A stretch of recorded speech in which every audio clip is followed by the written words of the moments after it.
Okay, part two of the Mirrorstone infrared heating panel. I've had it running for 48 hours and it is superb. I really do like it. But I do have some sort of comments to make about it, which are a little bit negative. The first thing is you can't tell which way up it is. At the moment I've got it, it looks like it's upside down because the writing here is upside down. And the reason it's placed like this is because the lead is not long enough to get to. I've had to use an extension socket to actually plug it in. So it's been positioned like that. But I've realised that it doesn't matter because it's square, it can be any way around, it doesn't matter.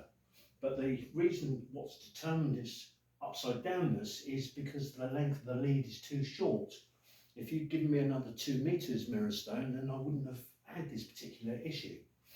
As to its heating quality, it is superb, and you can see it's being matched against my old radiator.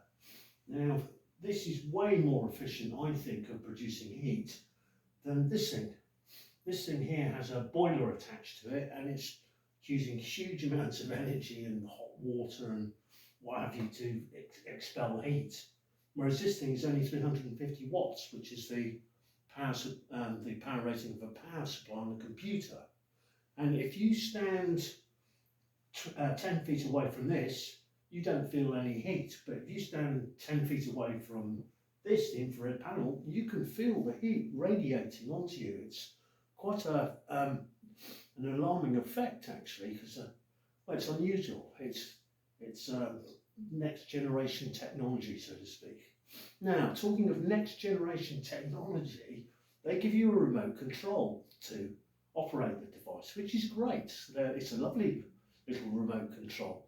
The only thing is it's yesterday's technology, whereas this is tomorrow's technology. It would have been a lot better for Mirrorstone to have actually made this Bluetooth enabled so that I could control it through my phone, so that I wouldn't have another remote control sitting on my table along with all the other remote controls that I have. And the other gripe I have is the manual is well written, but I was unable to switch the timer off.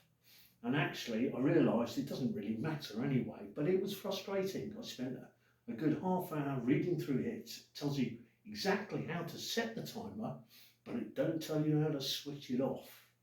But otherwise, I think it's really impressive. The other thing I've discovered is you can get a mirror version of this. So instead of just putting a white panel on the wall, you can actually make it functional, because at the moment it's not too hot, but you can't put anything on there. You can't put any stickers or fridge magnets or anything or what have you. So it looks a bit odd just having a white panel on the wall, but you can get a mirror version.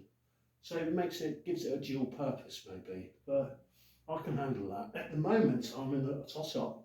Am I going to keep my radiator and keep the panel? Or do I keep the panel and get rid of the radiator? It's a toss-up. Anyway, I will tell you what happens in part 3. But so far, the results are really good. £150, I think it could be the solution to reducing my energy bill, which is why I've really gone down this route. So